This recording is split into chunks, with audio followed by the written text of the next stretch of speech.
listening to Dr. Amy Show.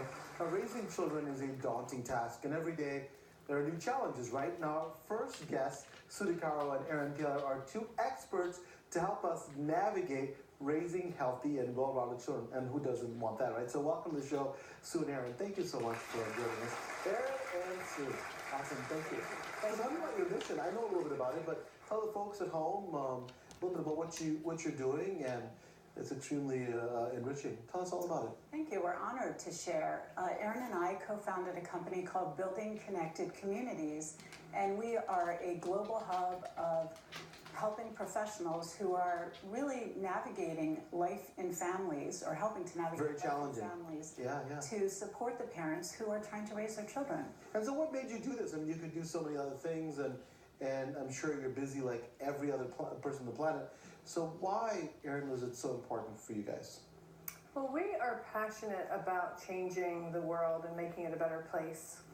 And we kind of both felt that the most effective way to do that would be to help families, because children are our next generation. They're our future.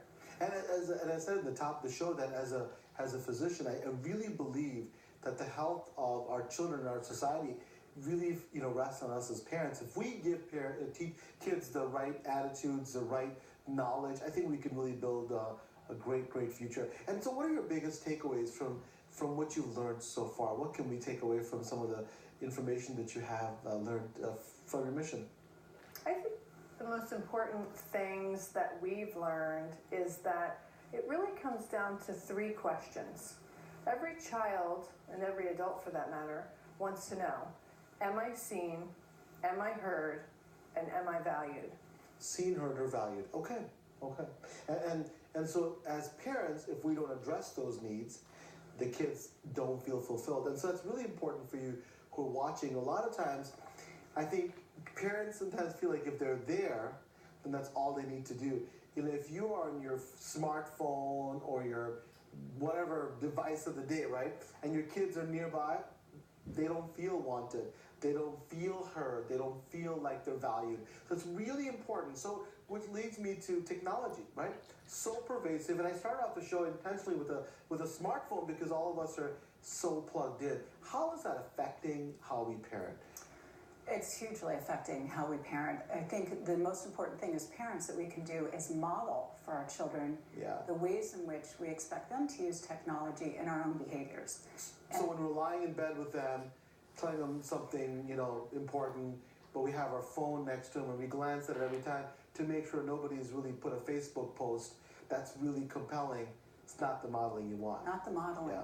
And I think the other thing, as parents, we need to look at technology in a positive way and learn how to engage in it in our lives and our families with boundaries, but also with connection, because it really can be such a connecting force with our children if we allow it to be, if we sit with them and learn why this particular game is so important instead of screaming, get off the game. Yeah, and both our sons, my wife and I, Callie and I, were playing this, tracing the alphabet game, which before the advent of some of this technology with iPads you didn't have. So you're absolutely right. We do have a social media question, from Brenda, and she's on Facebook. Says, I can't seem to get my kids off of their technology. What can I do? That's a good question. What do you think? What advice would you give Brenda? That's a great question. And one of the things I would suggest to Brenda is that rather than looking at how can I get them off of technology, I would encourage her to see how she can use technology as a tool to connect with them. So maybe sit down and ask them what they're doing, watch a video with them if they're on YouTube, or ask them to show her how to play the game that they're playing on Xbox or whatever they're playing on their iPad, and really sit down and bond with them and give them some time to play, but she's there with them. Got it. So the idea is that you're not really missing out on anything. You're incorporating what they're doing with something you're doing. The other thing I will tell people, though, is that I just set limits, though. You cannot have your child 8 hours a day sitting on that iPad, because guess what? They're great babysitters, right? We all know you give them that game, they're good to go. Mm-hmm. And they get up like fish for no, not like fish, but for humans like like for air, and they're back down. So they come out for a little food or something, and they're back down. That's not the way I think you should do it. But actually incorporating the technology to make it part of yours is awesome. So another topic is discipline, right? How do you manage discipline with love, right? Because a lot of people struggle with that.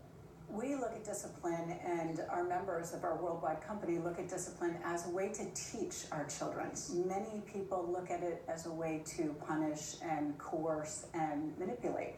So we look at it as an opportunity to teach and connect. So if our children do something wrong, which they all will, absolutely, humans, just as we are, we can address the situation in a collaborative way and ask our children what they can do differently if they're of an age that they can actually express that, or help them to learn another way to do something. And I'm actually also feel like kids yearn for discipline. They yearn and they look for limits. As parents, I realize that my kids actually thrive on giving them, if we give them limits and give them discipline, they actually learn better. I really want to thank both of you for coming, and I want to talk about this book that anybody can get. It's Connection and Kindness, the Key to Changing the World Through Parenting by Erin Taylor. I want you guys to go to buildingconnectedcommunities.com and buildingconnectedfamilies.com. So thank you so much for joining us. We're going to take a break. When we come back, a mom and a holistic doctor tell us the best way to help our kids. Please stay with us.